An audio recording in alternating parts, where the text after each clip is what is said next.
And all these people that are like, oh, new Trek, it's so woke. When did Star Trek become woke? It's always, bitch has Star always Trek's been woke. From day one.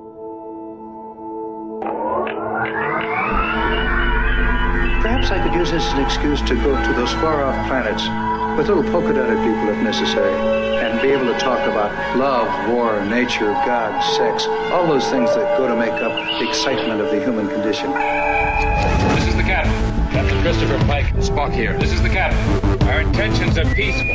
This is the captain. My name is Christopher Pike. Sir? What are we running here? A cadet ship number one? Sir, I was wondering. Captain Christopher Pike. It's a way out of any cage, and I'll find it. We've lost the captain. This is the captain. Captain. Does that make you happy? Sir? This is the captain. Captain. Gage. It appears, Magistrate, that the intelligence of the specimen is shockingly limited. Hey, everybody. Welcome to Humanist Trek, a Star Trek podcast about the humanism in Star Trek. I'm Sarah Ray. I'm Allie Ashmead. And we're here to review and talk about the very first Star Trek episode ever filmed, The Cage, the original pilot, not the very first episode that was ever aired. And we'll get to that in a little bit too. But first, I thought we could talk a little bit about, so we both moved here from Florida. Yep. And now we're in Denver. Well, in the Denver area. Yeah. I can't even say we're in Denver, but yeah.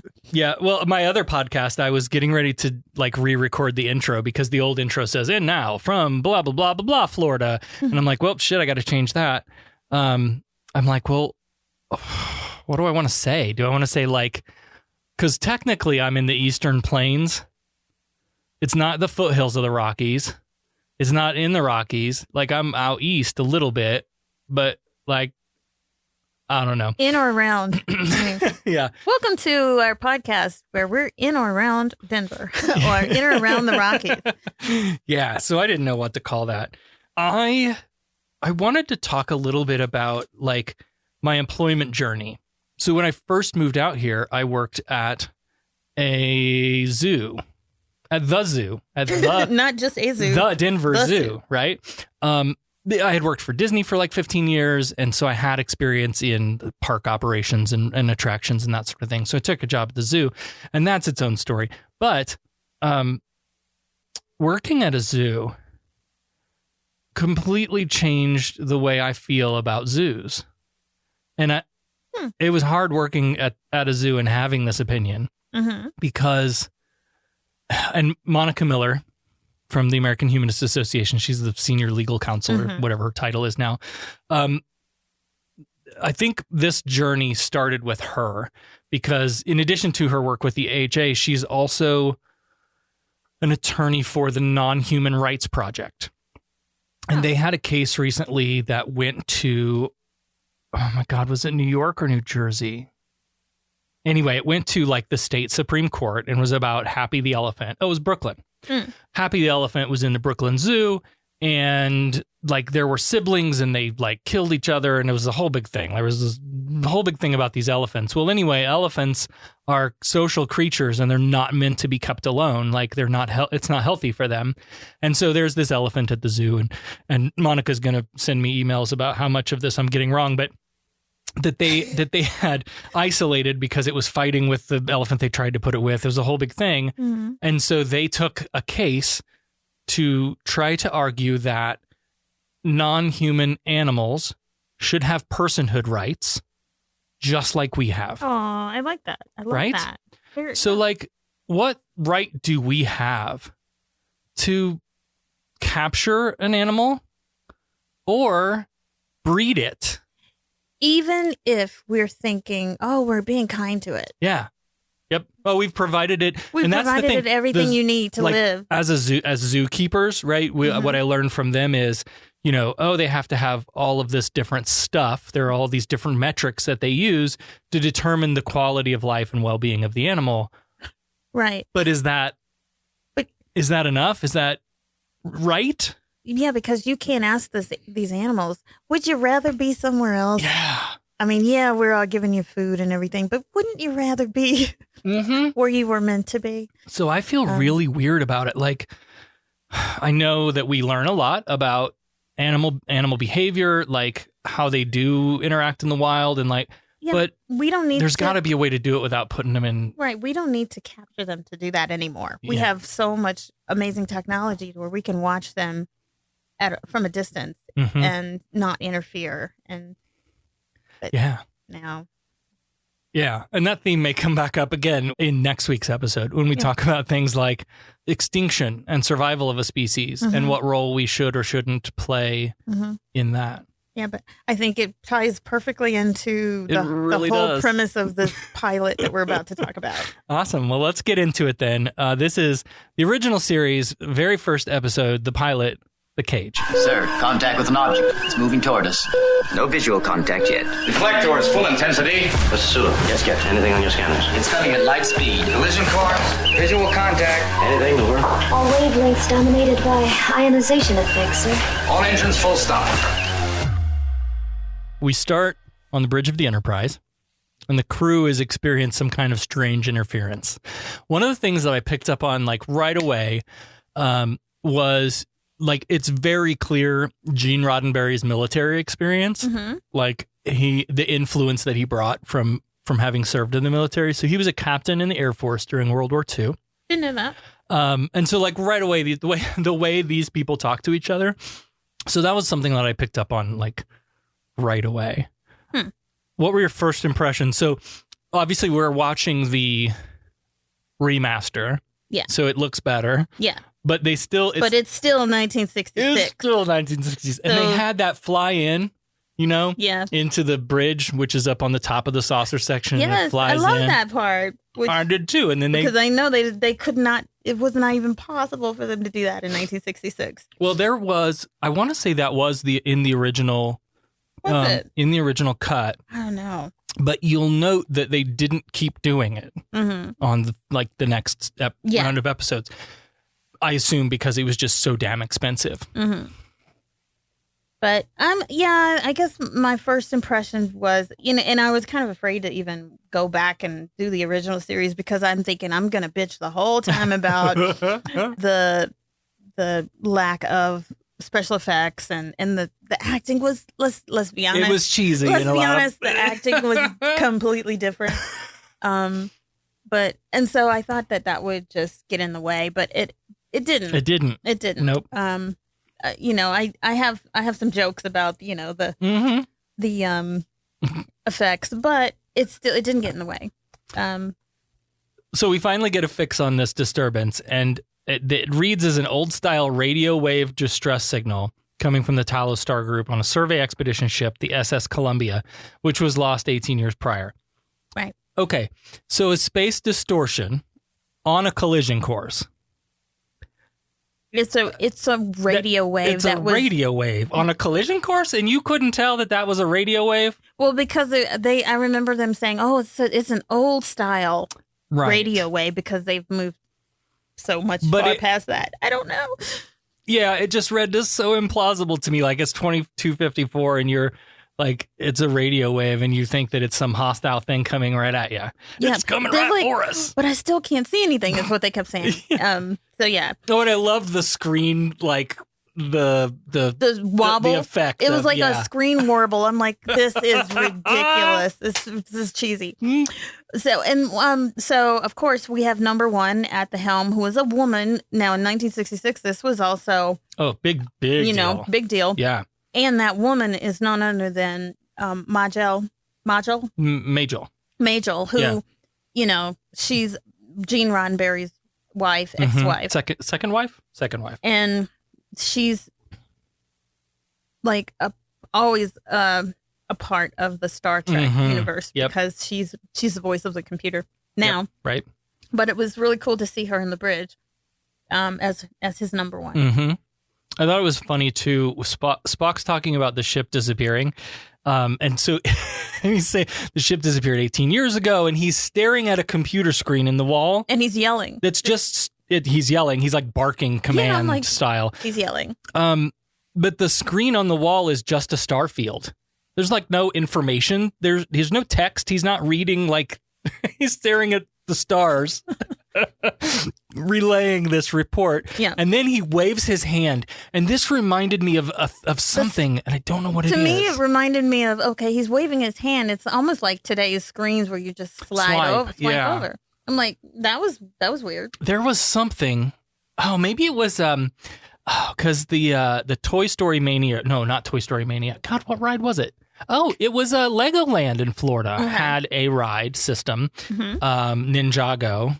I never themed. read that one. And it had like a sensor it's like a 4-seater ride, and it's 3D. You put your glasses on and you're like, throwing whatever stuff at the bad guys, right? Oh, okay. Trying to rack up points, and you're like competing against the other people in the car. I've never ridden this ride. Oh, it's so fun. Okay. And they had, but the way that you like threw your thing was it had a sensor in front of you, and you waved your hand over it like this. You thought Spock was playing Legoland? It reminded me of something, and I was like waving his hand to change the screen. It just reminded me of something, and I don't know if that's it or not, but I'm still trying to figure it out. Yeah. So he waves his hand, right? And then the screen changes to an image of the solar system, the star system. Talos. And he says that it's never been explored, and the fourth planet is Class M. Yeah, it's Class M, which means that oxygen atmosphere. So they're thinking, this Columbia, the USS Columbia members could have survived for the last 18 years. But Pike, I know he didn't want to go down there. He's like, nah. Unless they had proof of life, because he wanted to take care of his own sick and injured. They were trying to get to the Vega and I thought that colony. I thought that was odd to mention in the timeline of the episode, because it's not till later that we find out like what these sick and injured people are from. Mm-hmm. Right. And so if this would have actually been your first experience of the franchise, of the series, like, what did we know about the Enterprise? Nothing. Was it a battleship? Was it an exploration ship? We didn't know, but we have sick and injured, and we don't know who or why. Well, and they started like right in the middle. So I got the impression, so they were, the story goes on, they were coming from Rigel 7, where there was a skirmish, and Pike was kind of still upset and blames himself for the dead and the injured because he felt like for some reason responsible. So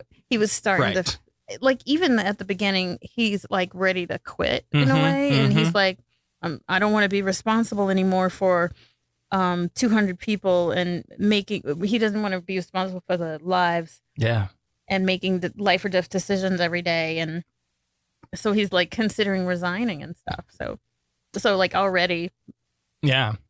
So this is one of my favorite scenes. Pike leaves the bridge, and then we're treated to this scene in a hallway where there's this couple. And I don't know if you picked it out or not. I'll pull it up. Okay.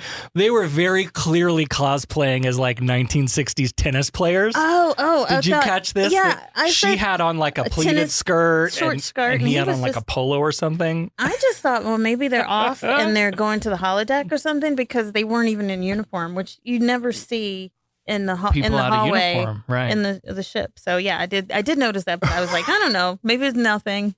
Like, and they didn't have holodecks back in the original series era. So I got to thinking like, okay, maybe they went to play tennis, right? And they're on their way, there or back. They did have a recreation area, so maybe that's what it was. What would it be like to play tennis on a starship? It'd be awesome. Because I think every time they get hit with something, they're all like shaking and moving around and whatever. Could you imagine being out on the tennis court and the whole ship? Yeah, your whole surroundings? No, that would be awesome though. Or like the gravity goes out and you just float up. Yes, and then you just hit the ball back and forth, right? Yeah. I want to see that. I want to see. Well, and I guess we do in Deep Space Nine. Bashir and they always play in that weird racquetball or whatever. Yeah, handball, something. Yeah. So I guess we do kind of get to see it, but still. Yep. Okay, so Pike goes into his quarters and for some reason calls the doctor on a handheld communicator. And I noticed it looked like this communicator was twice the size of what eventually became the communicator. And I know it's not, but the way it was like framed or lit or something, shitty. it looked huge. It looked like like when you open like a bag of an old radio and there's the board, circuit board, and all the different fuses. Yeah. That's what it looked like to me. Like somebody had just like stuck together with glue some components. Some old pieces of something. Yeah. It was like really shitty. It was, but this is another one of those things that I just absolutely love about Star Trek is like, They committed. That was one of the influences behind the old Motorola StarTAC phone. Did you have one of those back in the day? Nah, it was like the original flip phone. No. Little black thing with an antenna that pulled out and it flipped open like the communicator. So I had the thing with the big heavy one with the thing, but I didn't flip. Yeah, just had like a yellowish screen and this was after those big bag phones. This was like one of the first portable stick it in your pocket kind of phones. But yeah, and that was, I remember them talking about like the old Star Trek communicator was an inspiration and influence in that design. And as we go through like all the iterations of Star Trek, that has happened so many times. Like they're working on tech right now that would allow you to use your phone to do like bioscans. I mean, my watch can tell you what my blood oxygen level is and what my heart rate or whatever. Like mine too. Yep. This is Star Trek shit. Yeah. Like all of this stuff was dreamed up. Right. All these years ago. Like handheld communicators and yeah. So Dr. Boyce arrives and pours Pike a cold one. And this is where we learn that there's been a battle on Rigel 7. 7 crew were injured and 3 dead, including the yeoman. Again, like this is a lot of military, naval language and sort of structure. Yep. And this is where Pike reveals that he's like, I'm done. I'm tired of these being the decision maker. Command has worn me out. Yeah. Which I completely get. Like having been in management before, like I recognize that feeling of just like, I don't know why we keep doing this. I already recognize I don't want any part of it. Yeah. I'm happy not being in any type of leadership role, like a manager or like having to. And that's not like life and death, but this is life and death. But just the fact that being responsible for other people is heavy and it wears on you. And it's like having kids. Yep. Which we've both gone through. Yep. So here's the thing, like Boyce tries to talk him out of it and says like, look, if you stop doing what you're good at, if you stop doing what you love, that's when you begin to stop living. Yeah, you wither away. Yeah. That's what he said. And so, okay. But I also feel like, right, like I recently quit my job. Over toxic workplace, terrible leader, that kind of stuff. And sometimes you got to walk away. Sometimes you got to walk away. It's completely fine to walk away. So would the better advice or would my advice have been like, sweet bro, like go ride your horses and be happy? Yeah. Like if that's what you need to do to be happy, you got to take care of you. And I'll miss you on this ship and all the things that we do here together, but you got to take care of you. And there's some generational things to that are, that are a difference. But I just wanted to point it out because I think like the younger generation today is really teaching us that lesson. Like, don't do a thing just because you're good at it, or even if you love it. Like, if it's causing you stress, move on, and that's okay. We're in the age right now of mental health awareness, but then back then it was just suck it up, just do it. Yep, you got to do your job. So so Doc is kind of convincing him to just take life head on. I think he said, take life head on, otherwise you wither away. Yeah. And then I think they left it at that point because they got a message. Yeah. What do you make of this doctor? This is the last time we see him. Yeah. First and last time. I mean, I think he's wise and he obviously has a fun, like you can tell that he and Pike are pretty close. Pretty close. I mean, but yeah, he's kind of old school, very old school. Yeah. I just think it's interesting how those characters progress when they hit reset, right? and the network says, do another one. Leonard Nimoy was really the only major character to stick around, right? Because we get a whole new doctor. We get a whole new... Everybody's new. The new captain, new doctor. Majel Barrett's still around, of course. But... Well, yeah, in the actual series with I don't remember, but yeah. Yeah. Oh, and Janice. No, Janice wasn't there. No, she wasn't there in the pilot. Yeah. So okay. it was like Uhura wasn't even there. Damn near Sulu entirely new cast. Yeah. Okay. Yeah. So I thought that was interesting too, that they like struck everybody except Spock. Pike is gone. Everybody's gone except Spock. So Spock radios down on Skype to say that there are survivors on Talos 4 after all. And so back on the bridge, they're discussing this distress signal. And out of the wall, where there's a literal fax machine or printer or something, comes this piece of paper. Like a telegram. I'm like, what the... Yeah, I remember that. What? So this yellowish paper comes out. Pike takes it out of the fax machine and he walks around the bridge and he sits down in the captain's chair and he reads his paper. And I thought, really? Yeah. There were clearly some things that they didn't think about. Like paper doesn't fit very well into, the future. No. There was paper. It raises a whole lot more questions than it answers. Are these sheets of paper or is it rolls? Like, remember back in the day, this was like dot matrix stuff. When I worked in radio, we had a dot matrix printer. And you had to, like, all the stuff that came down from the Associated Press printed out on this old dot matrix printer. Is it like that? Or is it sheets of paper? When the paper runs out or the ink, like, whose job is it to come refill that? Is that engineering? I think that's definitely a misstep. And you'll see paper again. Yeah. They carry around clipboards and shit. Yeah, clipboards. And I'm like, okay, they didn't think that through. But. Do they have to go to Office Depot to get more? Or can they replicate more? They probably can replicate more. I don't know. Yeah. But yeah, that one didn't fit. Nope, not at all. Oh, and then... But it's the pilot, Right. Back in the day, so I worked in radio for a while. Then I worked in like a locally owned retail place for a while, where I sold StarTAC phones, as a matter of fact. And then I opened my own business doing computer repair and website design and all this. And this is early 2000s, right?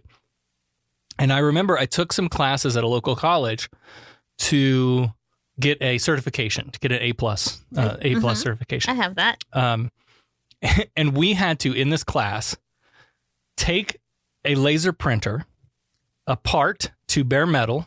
Put it back together. Yep. And it had to work. So does this printer on the bridge have a pickup roller that I got to fix and replace? Or they're fixing so many questions. Yeah, while they're fixing warp drives. Right.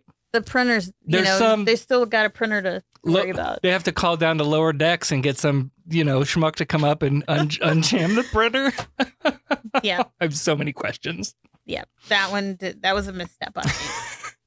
I don't know how much more of this printer we see during the series as it goes on. I'm going to be interested. I'm going to be watching for it. Honestly, I don't think we see it again. I think it was only in the pilot. I think there were just some things that they just didn't think about, And honestly, when it's a pilot, they're just trying to see if they can even get someone's attention, right? To even know to go on. It's a concept. It's just pitching a story idea. So it's not fully. So maybe, right. They're like, oh, we should. Maybe they. And computer screens, like to put that as a visual would have been really expensive at the time, and probably, there was a lot they just didn't have the capability to do it anyway at that time. Right. So Pike orders a change in course to go to Talos 4, and they show this travel, speaking of budgetary constraints, by fading like 70-30 back and forth between the bridge shot and a moving starfield while the theme music plays again. Yeah. So I thought that was a creative way to show movement and not have to use the ship model. Yeah. Because that was inexpensive things to shoot. And then there's a scene that I've really been looking forward to talking about. Is this the incident on The bridge with the yeoman. Yes, that's the one that's what I alluded to in our previous segment, where Gene, I felt like he had like a forethought of things that, I guess you could call them social issues that need to be addressed and just put in your face. Yep. And I really love this. Go ahead. I'll just jump in. So Pike turns around on the bridge and bumps into the new yeoman, a woman. Yeah. And Pike turns to number 1, the woman first officer. Right. And says, I just can't get used to having a woman on the bridge. Ooh, and the look she gave him. She cut him with a look. And that look said everything, because he said, well. He trips all over himself. Yeah, he's like, well, I don't mean you. No, no offense. And how many of us have heard this? No offense. You're different. Right. She gave him another look, which, that whole thing. That was where he's like, oh no, you're one of the guys. Right. Yeah. And like, as if that is supposed to make her feel better. Right. But we get it all the time. This is something we deal with now, like with all the misogyny going on. Well, the misogyny has always been there, but we didn't pay that much attention to it because it was just, it was the norm. Right. And so, but I love that in 1966, there was a woman number 1, which is like second in command on a starship. And it still took us 20 some years to get a Captain Janeway. Mm-hmm. So I don't think I saw another female second officer. On one hand, it read as really cringe. Mm-hmm. Right. The whole I just can't get used to having a woman on the bridge. But also then I tried to consider, what's Gene trying to say with this? What? Right. There's a reason he put that in there. Right. And so you've got Gene's military experience from World War II. And then the pilot was produced in 64, pitched in 65, which is right in the middle of the Vietnam War. And in both of those, even still, women weren't widely accepted in the military. Mm-hmm. And so this is sort of a military structure to the organization. Yeah. And so, I read this as Gene really trying to show that better future for humanity, right, where women are much more equal, but also shining a light on the present day problem and the issues which in the 60s, second wave feminism was coming on and the backlash and resistance to all of those efforts. So really it was speaking a lot to what was going on. It was pretty, at the time. Those couple of seconds that short scene spoke volumes. Yeah. So I was like, yes, module, yes. And that's what we said before, that is where Star Trek and science fiction are at the best, right? They're always shining a light on present day issues. Yep. Without in your face calling you a biget. Yep. It's a little more subtle. I'm not going to call you a bigot. I'm going to show you how you're a bigot. Yep. And that is the best way that's the best lesson is to tell a story. So we get to the planet and detect possible wreckage from a ship. Pike scrambles an away team to go check it out, and he taps Spock and Lieutenant Tyler, and then he apologizes to number 1, I'm sorry, sweetheart, you can't go, but you're the most experienced. You got to be in charge. A little bit patronizing. Yeah. But it's you're the second most important in charge, and we need you here, Yeah. But we'll see later. She kind of had to come save his ass. But anyway. Yep, exactly. Well, and it's interesting too because having seen the series and knowing kind of how things develop, we know that in the future of the Star Trek universe there is a change in the captain doesn't go on the away team. Right, the captain's the most important person and really needs to be on the ship and protected that way. And there's a lot of struggle in that dynamic as the series goes on. And that's a good point. So I thought that was interesting. Yeah. Great observation. Yeah. So then they take the turbo lift down to the transporter room and start strapping on a bunch of gadgets under their jackets. And we really get a first look here, though, of what becomes classic Star Trek shit. Oh, my goodness. The transporter in action. The transporter was kind of shit, but then I also literally wrote, and I'm going to read this. Their away uniforms were kind of shit. Yeah. They were just like some gray put on a jacket. vest, suit jacket. Yeah. Did you notice too, like, and I know this is production costs and all of that, but they had, 5 of each color uniform and none of them were the right fit for the actor that was wearing them. And they're either too tight or too loose and floppy. Yep. Yep. And it's just like, unremarkable. And to be so military, their uniforms were not, and I know we're splitting hairs here. Of course. We're splitting hairs. That's what we do. On a series that hasn't even been picked up yet, and they don't have funding. We're going to nitpick the shit out of it, of course. But they're But the transporter thing, I thought was like... It's a bit slow. It was a really simple... It was slow. Practical effect. But creative for its time and effective. Yeah. Like, you're crossfading between a shot of the transporter pad with people on it and a shot of the transporter pad with no people on it. And then to make the little swirly effect, they used like metal shavings. Grainy. And something. like... Is that what that was? Is that Yeah. how they did it? Okay. Yeah. Yeah. It was... They flipped the camera upside down and then dropped these metal shavings down. So it made it look like it was going up. That's budget. Right? That's what I'm saying. That's some budget right there. I like it. Yeah. It was really creative for the time, like crafty. Super simple, but it really conveyed how what the transporter was doing and how it worked. So we get down to the surface, and the crew start exploring. Kirk and Spock come across these blue leaves. There's some kind of course, the sound effects were also shit. Yeah, they were. But they're these like little blue leaves on some wire that was supposed to serve as a plant, and they were like vibrating, and making noise, playing music. And the weird thing is, did you see Spock smile? Yes. I'm like, what the fuck is that? You're a Vulcan. You're not supposed to smile, but he's smiling like a little kid. I'm like, no, that's another misstep.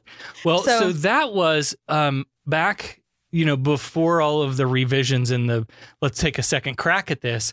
Spock was kind of an impish character. Not the logical stoic Vulcan that we know Vulcans to be. Yeah. They kind of saw him as this, but then like when the network saw it and when critics saw it, they were like, oh, he looks like the devil. So now he's like smiling and grinning and all. Hey, I'm not evil. Yeah. But I mean, I was like, to me, because I know Spock is a Vulcan and I know, emotions are logical. To see him smiling, I was like, what the fuck is that? Who is that? Yep. Like, okay, weird. It's interesting how that character changed over time. So we find the survivors camp, and it's just a bunch of old dudes. And Tyler, who is like quintessential 60s television, like redhead haircut, he's all excited. Parted on the side. Yep. Oh my goodness. Yep. He's talking about how they broke the time barrier. And apparently that's a new thing because the survey expedition crashed 18 years ago. And they made some huge we're going to get home strides. super fast because we broke the time barrier. Yeah. And they're interrupted by some pretty young eye candy named Vina.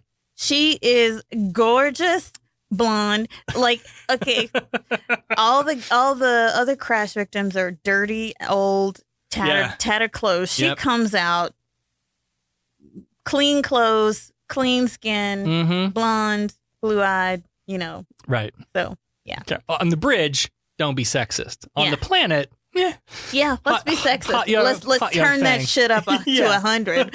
And I did notice like the women in their eyes, the women that they chose for the role in their like electric blue. They love blue eyes, and even with Pike, electric blue eyes. Yep. So if you got brown eyes, too bad. You're Spock. You're an alien. Yeah. But yeah. It's weird. And then we're told she was born almost as they crashed, so she's about 18, which is good for all the guys because they've got the hots for her now. Right. But she looks like she's 30. Yeah. But, But whatever. The camera pulls back and reveals a view screen, and we get our first look at the Telosians. Now, okay. Yeah. They got these big giant heads with these pulsing veins. Right. The crane. Their brains. I guess their brains are like oversized, but then in the back of their head, it looks like a booty. like a butt Yeah. cheek. It looks like two butt cheeks. So the whole time I'm writing my notes, The butt heads? I was calling them booty heads because they look like they've got booties on, Oh my on the God. head I love it. with veins. So But, yeah. that was another really cool practical effect too that they did. There's some of the actors who portrayed the Telosians have like, you know, been interviewed and written things about it and whatever. And so they had these like rubber bladders inside the head, right? With a tube that would run down through the headpiece and like down into their uniform, down their arm, and then they would have a little squeezy thing in their hand so that they could squeeze it and pump that bladder full of air and So let that it go looks in and like the out. blood vessels were like Made the veins like pulse. Yeah. Yeah, that was so cheesy. But yeah, because they are telepathic. So of course they Right. had to somehow convey that. And I guess that was the best thing. But I mean, it was genius for that time. Oh, for sure. So they seemed like super happy that Pike was just enamored with this woman. They were like, I think this is what they wanted. Oh, for sure. And well, while we're talking about like the brain, I have a note here later. But like later on, Spock points out that their brains are 3 times the size of theirs. Mm-hmm. And I thought that was interesting because, again, like we know eventually the show brought on scientific minds to try to be like as accurate scientifically as possible. Mm-hmm. And so this is one of those things where they didn't have that.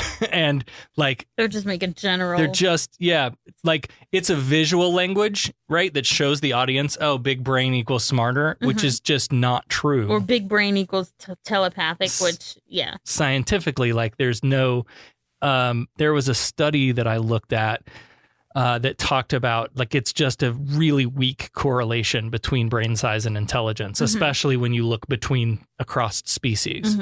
So I thought that was an interesting, like, Yeah. you missed the mark on that one. But again, it's science fiction, right? So it's fiction. And it had to be like pretty close to, trying to think, there weren't a whole lot of science fiction shows out there but that actually, you know, tried to get it right Right. But then they didn't really have a whole lot of, there was not a whole lot of science back then. I mean, you're come right. on. Yeah, for sure. So the keeper nods to the other 2 Telosians who leave. And like we learn later that the Telosians have an addiction to using this power of illusion that they have. So the end of this scene is the keeper watching Vina and Kirk flirting it out. Kirk's got this big dumb smile on his face. Yeah. Because that's what happens to men. Yeah. They literally stopped But thinking. like the Telosians are watching human porn. Yeah, exactly. And they're like literally getting chubbies from watching their, you know. And then and Vina she goes up to Pike and she just like, she says kind of creepily, she's like, "You're a fine human specimen, a prime specimen." I'm specimen. like, okay, creepy. The best part of that scene for me was he's on the phone at the time, right? Oh, he flips yes, open, that's right. So He's talking to number 1 on Yes. the ship, back on the ship, Yeah. and saying, you know, that they're preparing to beam up 11 of the survivors. Yes. And as he's doing that, that's when Venus says, "You're a healthy prime specimen." And then and number 1 says like, "I didn't catch that last part." like Chris, I didn't get that. Was that another woman? Yeah, pretty much is really what she was saying. Who is that? Who's that bitch? And Pike's like, I gotta go. Yeah, right. So Dr. Boyce rolls up with a medical report, and Vina's like, I think we should probably tell them our secret now. Yes. Because she knows he's got it figured out. Yes. And then she leads Pike away alone. She's like, "Let's follow me up here. It's time for you to, you know, we can finally let you know our secret." And they go up like a rock path. Why didn't anyone else go with him? Because I mean, it didn't serve the story, of course, because she. Oh, we'll just let the captain go off with this. Yeah, we know what this is about, and she was going to drag him up by the hand because she wasn't really interested in anybody else, and so they're up like on a rock, like a little bit above everyone, and all the survivors, supposed survivors, disappear, and all that's left. Oh, and then Vina also disappeared. She's gone. Yeah. And then these Telosians come out of the door. The rock elevator is like a Flintstone elevator. Yeah. Like they come out of the rock. And then the Telosians got like a fucking vape pen. and they stun Sprays Pike. Pike. And then they take him down into the elevator, like the rock Flintstone elevator. Right. And then the rest of the landing party, they start shooting. Right. Tyler freaks out and comes running. Yeah. But it's too late. They're already in the elevator. And they just start shooting the door, trying to blast it. Like when you're in an elevator and the doors are closing and somebody's like, hold the door. Mm-hmm. And you're like, shit, don't make eye contact. Don't make eye contact. Right. So they were taking Pike down in the elevator. Everybody gets a turn to shoot at the door. No, yep. And it looks like they broke through the rock, but the door didn't seem to be affected. Yeah. Yep. So Spock radios up to the Enterprise. There are no survivors, and we lost the captain. And it's a trap. It was a trap. Yep. It's a trap. Wrong franchise.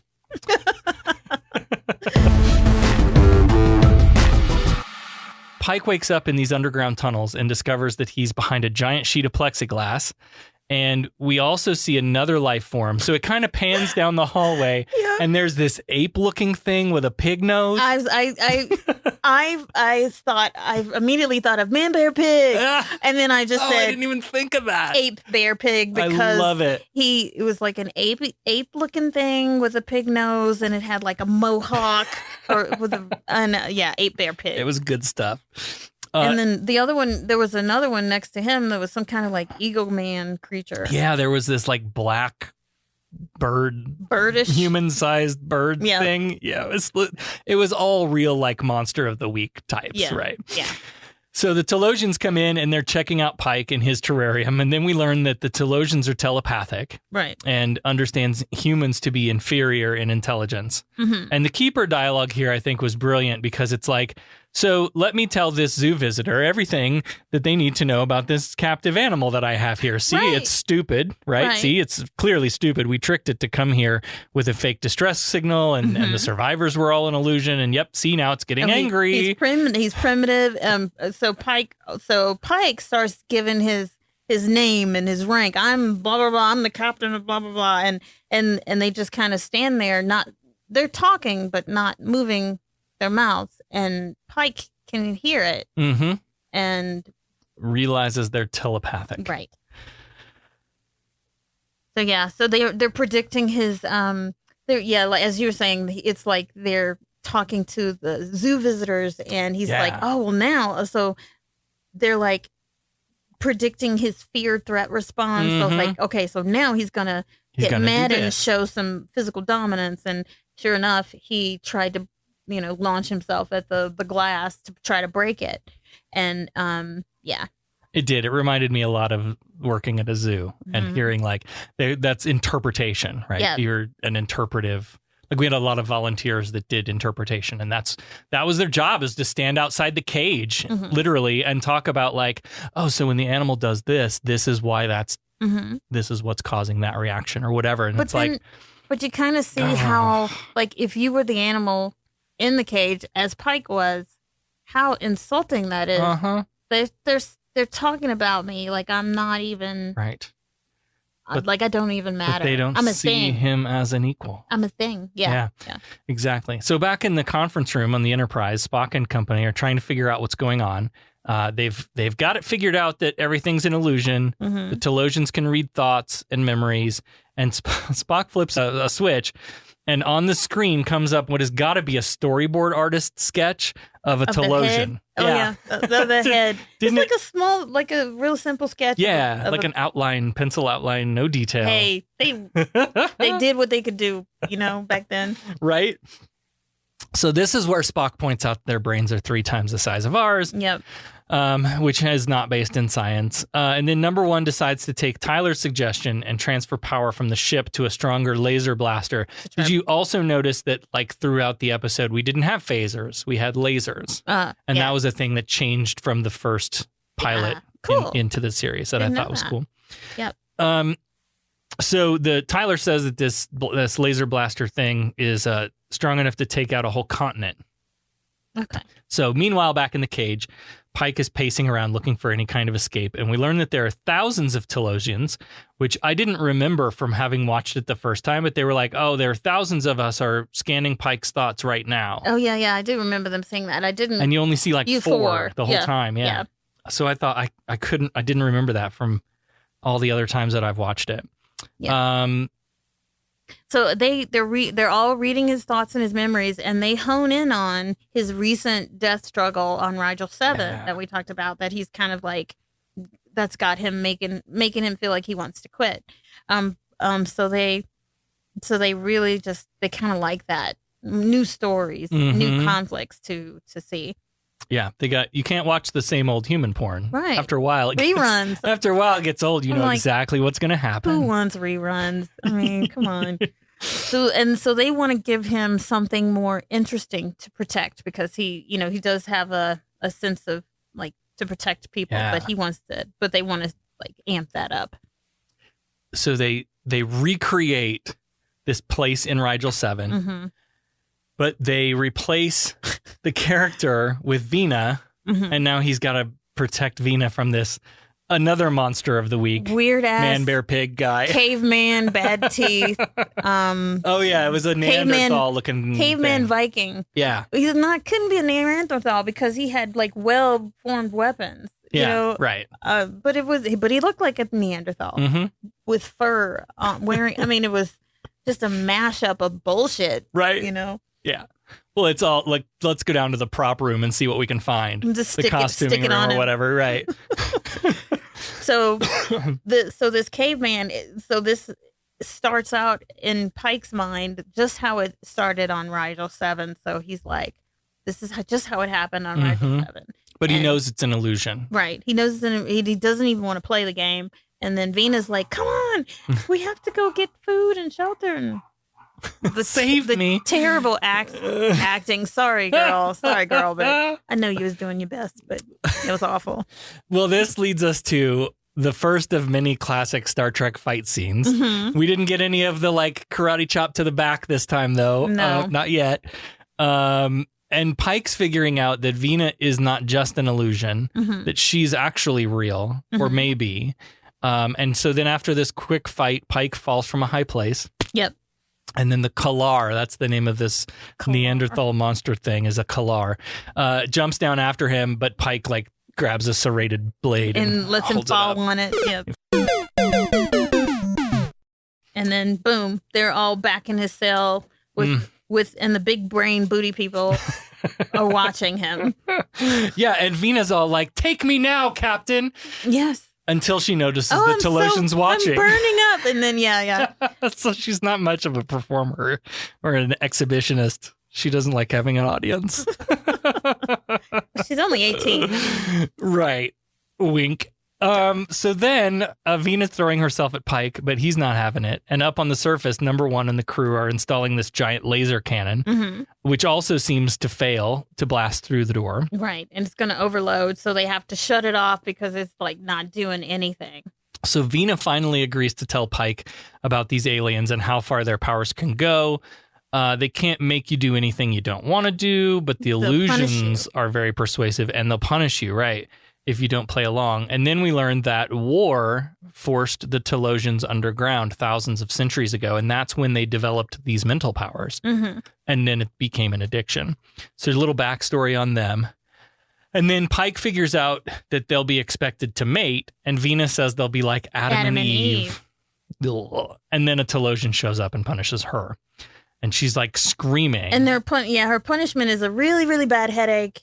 And then she disappears. Yeah, that's her punishment. But I mean, it's painful. I think that was probably another budgetary thing too, because when they put Pike through the punishment later, it actually shows like him. It's like the very next scene. Right.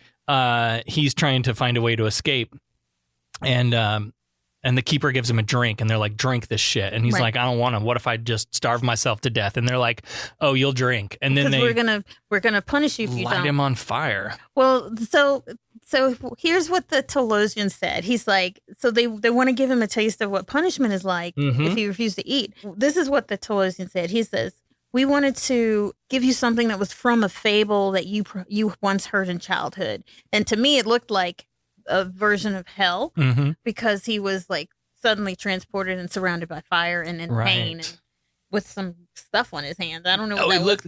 I think it was supposed to look like skin melting off. Oh, okay. Is kind of how that read to me. They failed at that. Yeah. Okay. Because I was like, what is this stuff on his hands? Anyway, it looked like shit. I don't know. Yeah, it's real hellfire and brimstone stuff, though. But I thought it was interesting that they said that Talosian said it was a fable from his childhood. I didn't catch that. Yeah. I was like, oh. That's why there's two of us. Exactly. You get what I don't. You get what I miss. And I want to know what the fable is. I'm sure it was the Bible. I think it was the Bible. So that was interesting. And so Pike's like, well, if you want me to eat, why don't you just make me hungry? You know. Yeah. Force the illusion on me that I'm hungry. Yeah. So he drinks a liquid anyway, and then he like rams into the glass again, startling the keeper. So Pike knows now, he's figured out there's some kind of a delay. Like the if you can read my mind, you should have known I was about to do that. Right. So what happened there? He thinks it's because he was really angry and they don't do well with those strong... rage porn. They don't do rage it's porn. Rage. It's a primitive emotion and they don't do well with it. So he's like, I'm gonna fill my mind with hate. Easy to do when you're locked in a cage, by the way. Right. So then we get another exposition dump. There was an Earth vessel that crashed here, but there was only one survivor, Vina, and they are absolutely trying to get them hooked up to mate. They say they just want them to be happy. Yeah. But they also want them to procreate. Right. Because they want more slaves. Which again comes back to like... They want more slaves. We have a tiger in a cage at a zoo and we want it to mate. And so we put another tiger with it and we let them... Yeah. I just feel real icky about zoos. Yeah, I hate zoos. I stopped going to them, I think, years ago. As you know, we used to live in Florida. So SeaWorld was like, I went there for like several years. And then afterward, I was like, these animals don't look happy. And then I went through the whole thing of not eating meat. And I'm like, you know what? I don't want to ever stop into another zoo again because it changed my whole perspective about eating animals. Yep. So, yeah, I think I went to a zoo when I got here just because it was something to do to get out.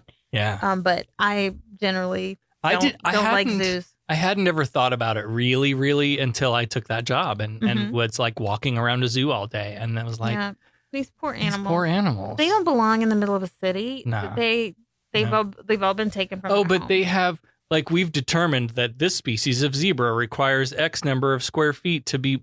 No, come on. That isn't right. Yeah. Elephants walk, hundreds of thousands of miles?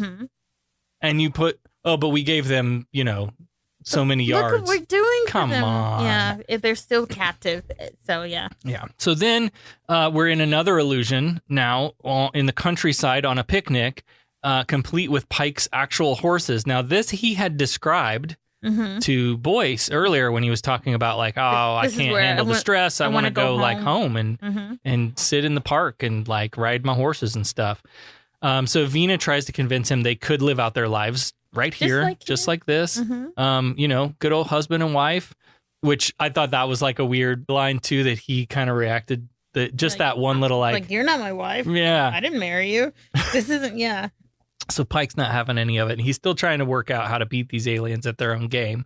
Yeah. One of the things that they talked about, they mentioned several times, but never really paid off for me. And I'd love to, I know, spoiler alert, we revisit this place again. But they talk about, before they moved underground, their ancestors had these machines. And they'd forgotten how to operate them. And so I kept expecting, the machine to be part of the solution. They found the machine and that's short circuits their mental powers or whatever the thing was. But they mentioned that a few times and it never paid off. And I'm very disappointed that I don't know what those machines are or what they do. Yeah, I don't know. So Vina says that they picked him specifically because the Telosians read her mind, and he's like her perfect man. Yeah. On paper, yeah. Because, of course, he is. Yeah, yeah. He's got blue eyes and, square jaw and, So Vina figures out that his real dreams are of not having to always be the captain and be proper. And the Telosians are watching it all on the view screen, right? So they're still watching human porn. And so they create a new illusion. Now we're in a house. And then they really take it to porn. Now we're in a house in California, and Vina's sitting on a couch, and Pike comes in, and she goes, "Oh, it's so big." Oh, no, that's not. That was something else. Wrong show. I'm like, what? No, wrong show. But they do take him to another place. They do. This is, speaking of cringe, now we go to Orion. This was cringe. Where he like some kind of king or something. Yeah, like some rich nobleman or something. And so Vina is suddenly a green alien dancing around half naked. Mm-hmm. Which you cosplayed without even knowing it. Oh, not you that. were cosplaying something else. I was cosplaying Gamora from Guardians of the Galaxy. But you could totally pull off Orion. Probably. Yeah. Maybe. I think you should do Tendi. Who's Tendi? From Lower Decks. And I have not seen that. I have not watched it yet. I can't wait. So I do want to see it though. We got to figure out if we're going to just like linearly go through all of these, or if we want to do a branch off and do, I don't know. Yeah, it's too much. We'll see. So no, now they're on Orion. Vina's a belly dancing green Orion slave girl. and the guys that are sitting with Pike are like, you know, talk about cringe. This guy says, funny how they are on this planet. They actually like being taken advantage of. Oh God, misogyny, Jesus. Get me out of this bar. So Pike eventually storms angrily out of the room and finds himself back in the cage, opens the door, and there he is in the cage, and then Vina appears. But she's still in Orion. She's still a green alien. They used Majel as the screen test for the color, to put the green color on her skin, because it would have been too expensive to pay the actress to come in and do like a proper screen test on her. So Majel was there, right, and sleeping with the boss, of and course. like, well, we might as well use her. Might as well use you. You're here. Yeah. Didn't know that. That's the thing I read that I thought was interesting. That's cool. So back on the Enterprise, they think they've found an underground generator, and they're going to transport down into the caves. We never hear about this generator ever again, just like all the other equipment. Like, because it was something they never got to it, because they go to beam down, and the Telosians were smart. Instead of the whole team beaming down, only number one, who was a woman, and the young yeoman. Cult. Yo woman. They were the only two that were beamed down, and then the Enterprise lost control of the transporter. And so basically the Telosians took those two women, and I think they transported them into his into the cage. Yep. Because I guess they wanted. Hey, look, they're giving him options. Yeah, exactly. Isn't that nice? If you don't like this one, here's a couple more. Right. Yeah. And Vina freaks the fuck out. She's like, fucking jealous. This is my man. Right. And she says like the yeoman, she's not very intelligent because she didn't know who Adam and Eve was or something like that. I don't know. And then interestingly, I thought it was very interesting that she said, in number one, well, you're no better than a computer. Mm-hmm. And I was like, wow. Right. Because we all know that Majel is the computer. Real rip it. Yeah. She's the computer. So Pike starts winding himself up into like Incredible Hulk levels of rage. Yeah, because he's trying to he's blocking him out. I'm going to fill my mind with hate. Fill my mind with hate. Fill my mind with hate. And then like number one lets on that there was an adult named Vina in the expedition. Mm-hmm. So she can't possibly be a perky 18-year-old if this is, if this is who this is. And so then the Telosians explain that since he didn't want Vina, then they captured the other two to give them choices. Right. But Pike is still like focusing on the hate, and the Telosians punish him again. Oh, he gets a big old headache. Yep. Ow, owie, owie, my head hurts. Meanwhile, back on the Enterprise, Spock is the acting captain, and he decides that the safest course of action for everyone on the ship is to just leave.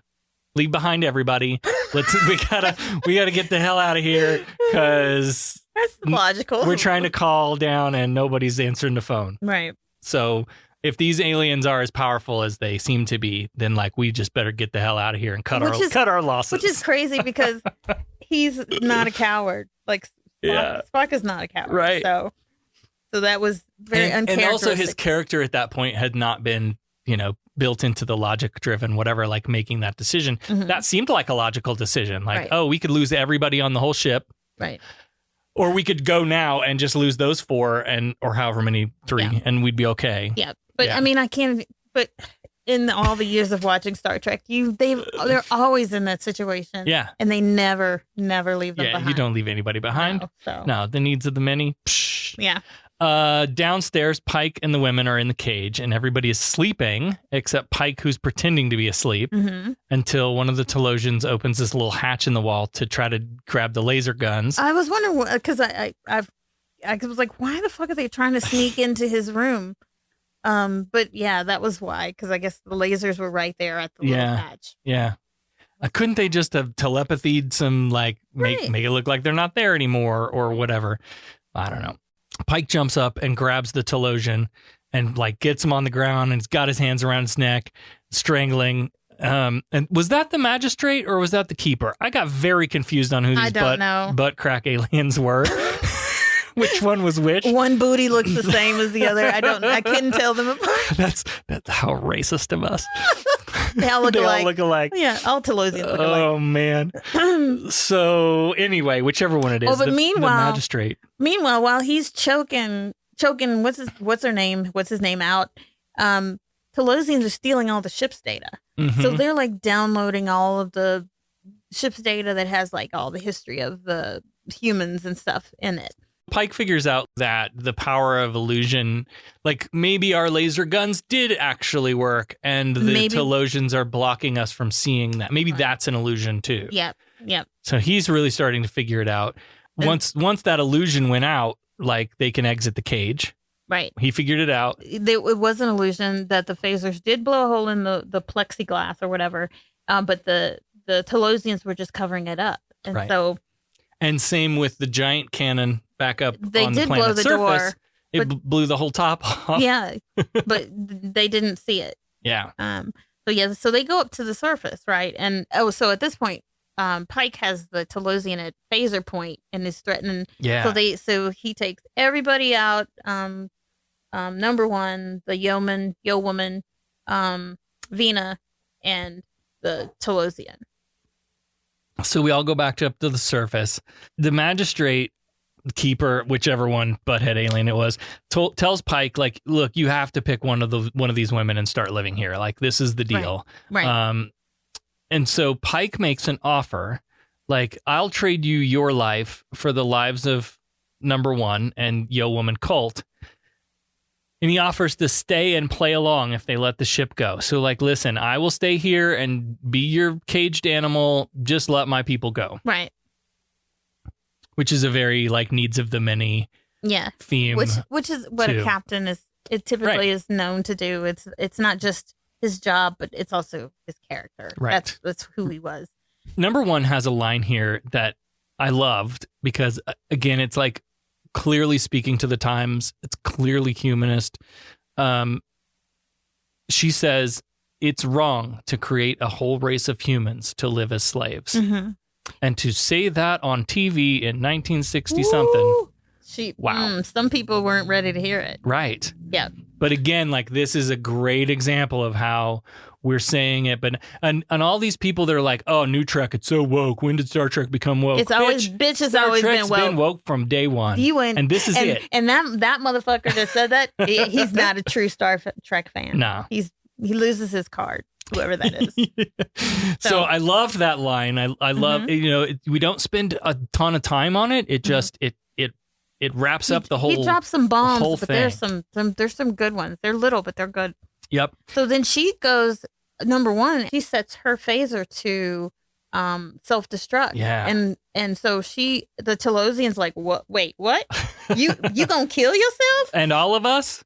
Just because you don't want to be my slave? I'm gonna treat you nice. Like, what more do you want? You know? Mm-hmm. Well, they're initially confused by this behavior, but then because they have consumed all the data. They have now consumed all the data on the ship. I love that the two other Telosians had to come up the elevator to do like Right. Can they just telepathically tell them like you can't do it through the rocks? Yep. They said that the data storage was like primitive but they pulled in all this data and they realized that humans despise all forms of captivity, regardless of if it's benevolent or not, and humans would rather die than be captive. Yeah. And they figured this out. I mean, like, so they that's when they surmised that, humans are too violent. It's not going to work. And they can't use them. They can't use them because if they were to have this race of humans as slaves, they would revolt. Yeah. And so their their unsuitability for this project that they had for humans is just not going to work, and it would condemn their race to death. Yeah.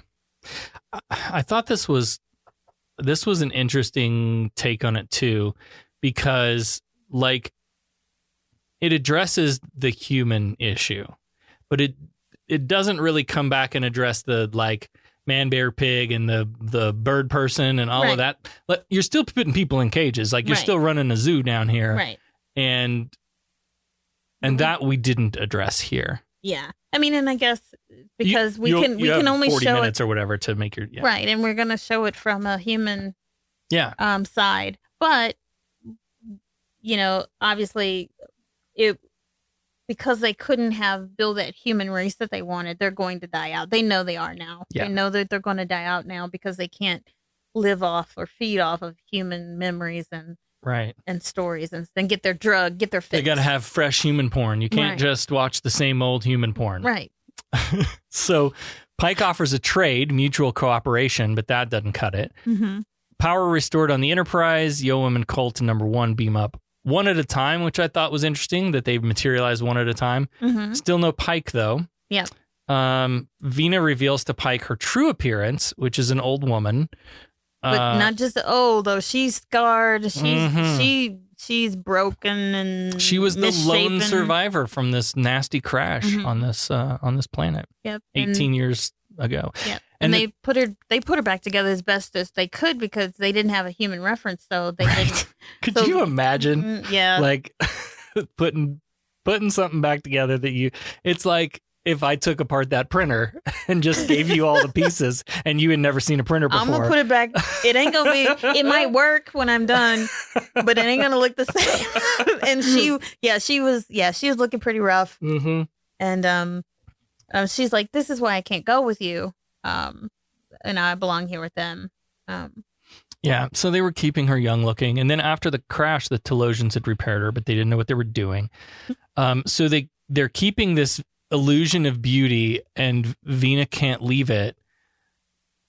So in a way, she's addicted as well.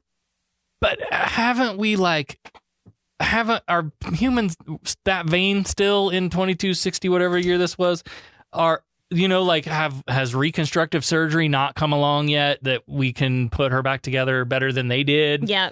Like nano. I thought it was an interesting choice that she chose to stay. Mm-hmm. I thought that was interesting. But what the cool thing was is they created now they had Pike's memories, so they created a fake doppelganger Pike. Fake Pike is now with Vina, and she can, they can fake it for the rest of their lives. Yeah, I thought that was kind of weird. A weird way to wrap it up. Yep. And then back on the ship, everybody's safe and they're out of there and heading to Vega.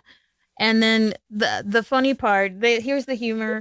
The young woman comes to the bridge. She almost gets in trouble again for being on the bridge, and then she gives him the clipboard with the paper. Here's your report, and he's like, "Oh yeah, that's right. That's what you're here for." And then she's like, I was just wondering, do you know which? If you had to choose, just curious, like which one of us would have been Eve? Out of her and number 1, and that's kind of how they left. Number 1's like, let's not go there. We're not going to play that game. And then they go around the bridge, though, and Tyler's like, Eve? Because none of them were there, right? Yeah, they have no idea what they're talking about. And Dr. Boyce says, Eve? As in Adam? And then Pike says that all ship's doctors are dirty old men. Well, that was great. Like, where the hell did that come from? Yeah. Maybe we should start. So I've been. I'm going to take a body count for each episode, but maybe we should also take a count for like sexual innuendos, because there's always a lot. That is a lot. But yeah, so no body count on this one, because nobody. I'm surprised. Other than like the unnamed people who died in Rigel 7 that happened before this. Yeah. But yeah, nobody in this count. episode. Yeah, that's great. So some of the things that we talked about through the episode, but let's go back and talk about just some of the themes that we really pulled out of this episode. And my first theme is like fantasy can be a drug, and it can be more addictive than reality. And I made a lot of porn jokes because that's what I do, but like, but that's exactly what it is. It was porn to them. Yeah. And there is this misconception of porn addiction, right? In that, like, if it's misconceived because people think like, oh, if you're watching porn, then you're addicted, which is not the case, right? Like, watching porn is healthy, and we're like sex positive and all of that stuff. If it starts to interfere with your relationships, though, then it's a problem in your regular life. Like, but if you're that not going can happen with drugs, that can happen with sex, that can happen with rock and roll, that can happen with Star Trek. It can happen with get food, too it can happen obsessed, with anything. Anything in moderation is fine. But if you can't function, do your job, have friends, be a father, or and that's getting in the way. And I would have, I think, like, my final thought on that addictive fantasy drug is, like, I'd like to peel the layers back more on Vina's decision to stay, right?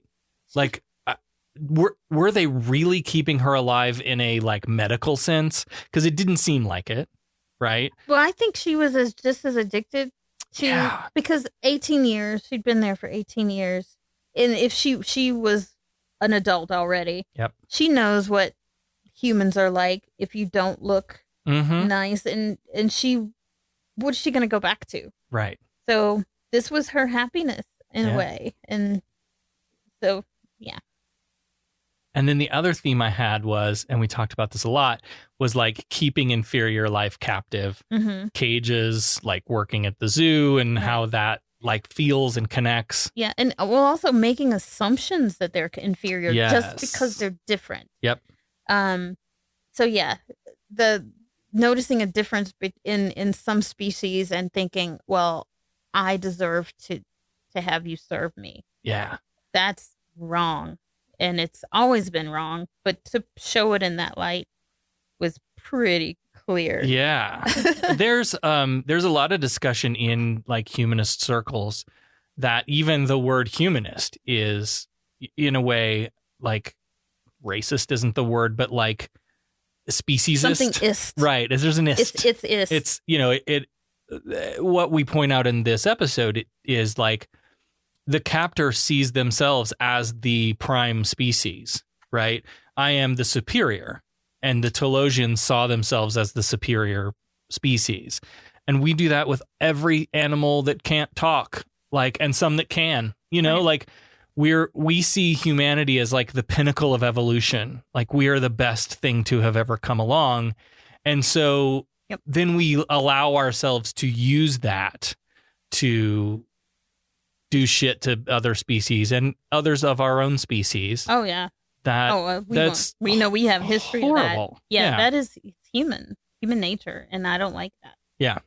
So I think I like that it poked at that kind of conversation in this episode too. We need to stop self-appointing ourselves as, oh, we're the best. Yeah. We're not top no food chain. No. So finally, then, I guess this is maybe common knowledge to some of like the old fans, right? But there's a lot of new Trek coming out right now. We've talked a little bit about. So no doubt there are this universe is being introduced to a whole new audience, which I love. I think it's great. Like, my kids and I have sat down and started watching Star Trek of all different variations, because that's like, maybe we'll play this game later, but like, which episode which series, which movie, like what, if you were going to introduce somebody to Star Trek, what would you show them first? That's hard. Yeah. Well, it depends on who they are. So if it was a black woman, I would say Discovery, because right off the bat, you see a woman at the helm. Yep. You see an ethnic woman Right. at the helm, and you see a lot of ethnic women in power, and that's what we need to see. Yep. But I love it. So it all depends on who the person is, and what's going to appeal to them more. Right. I thought about that a lot with my kids. Like, you know, what's a good introduction for my kids? Because I got into Next Gen, but that might be too. It might not. That's old to them. That's like, I don't know. Maybe original series to me. Like, I don't know. So I don't know. But the little bit of Trek they've watched, they've liked. Cool. We've been watching like Strange New Worlds, and they seem to enjoy that. So that if that's their introduction to Trek, I'm happy because I love Strange New Worlds. Yep. So anyway, NBC network executives at the time did not love this episode. They said it was too cerebral, too slow. They wanted more like fistfights and action. Of course, because it's a bunch of men. It's a bunch of men. And well, Westerns like Wagon Train were really popular at the time, right? And so they really wanted what Roddenberry had promised them, which was Wagon Train to the Stars. And they didn't feel like they really got that. So they sent him back to do a second pilot, which is unheard of in television. And then, as the legend goes, it was Lucille Ball of I Love Lucy fame who saved Star Trek the first time, though it would not be the last, by backing the pilot in the first place and then sticking through to a second pilot and then to the series. And there's a lot written about that. Like, she didn't even have a clue what Star Trek was or was going to be about, and but she was there for it and really was. We owe critical. a lot to her, and for it to even exist. So, yay, Lucy! And as they say, the rest is history, unless it's a time travel episode. We'll surely get to some of those soon. What did you think of this episode? Bottom line, what do you think? Me? Yeah, I actually wasn't. It wasn't that bad. And again, maybe it's because I'm now going back and looking at it with fresh eyes, and actually, as you're taking notes because you know you're going to talk about it, things jump out at you that you wouldn't normally pay attention to. Yep. But I thought it was good. I thought it was a good introduction. I'm glad it was picked up eventually. Yeah. Because what it's become is it's amazing. Who could have thought? But it was like so unique for its time in 1966. And I was pleasantly surprised. I did laugh a lot through because I'm like, this is ridiculous. Like, you know, all the cheesy shit. Yeah. Cringe, cheesy, you name it. Yeah. But I enjoyed it. I actually enjoyed it. Yeah. And I did have reservations about going back and doing this, starting with the original series, because I'm like, is this really going to hold my interest? But it does. It did actually. Yeah. I've rewatched most of the series several times over, but it becomes, for me, like, I'm the kind of person I have to have noise to sleep, and I have to have noise I've heard before. So it was not like I would just put on a Star Trek whatever and let it play. I do the same. Oh my God, are we the same person? Because I did that with and this is a different show. I did that with X-Files because I know that show so well. I must have watched it 6 or 7 times through the whole season. Yep. And to sleep. Yeah. I'll put in either Voyager or TNG. Yep. I gotta have background noise, but not something that I'm gonna like focus on. I can't miss this. Yeah. Because I've already seen it. I've already seen it. Yeah. So that was so it's interesting now that I'm going back and watching it and with a purpose and paying attention and writing notes, and that's completely different. It's really cool. I got through the first one, and I swear, like, I had 2.5 pages of notes in the first 10 minutes of the show, and I was like, "This is going to be forever. I can't keep doing this. I got to cut out and figure out what I want to write down." Well, between the two of us, I know we'll cover the whole. Yeah, we'll be fine. But I was, and here I am. I'm telling you, well, you need to condense, and then what do? I write 3.5 pages for each episode. Oh my gosh. I love it. Something wrong, Captain? Who are you? Where do you come from? Have you noted evidence of unusual powers? What is it that powers your vessel, Captain? Is there anything else? Modern people have to call inanimate objects she. That is a very intriguing question. Now we're going to bring Becca back in for... We need a name for this segment. Anyway, Becca's back to reveal the answer to the question from last week, which was... In this episode, number 1 is played by Majel Barrett. Why did she not reprise this role through the rest of the series? And what did she and Gene Roddenberry do in an attempt to change this outcome? Okay, so we said they didn't like a woman in high command. Right. And we have no idea what they did to... And we thought that maybe you said, put him in short Make it a little sexier. Yeah. Yeah. Okay. So I have no idea what the actual These answer are just shots in the we dark, could too. be way off. Yeah. We're probably way off, aren't we? Okay. Okay, what's the answer? NBC didn't like her. What? They just didn't like her? They just didn't like her. They wanted her off the show. Oh, damn. So she was determined to get back on. She bleached her hair blonde and waited outside Gene's office, where he walked right past her, not realizing it was her. Oh, shit.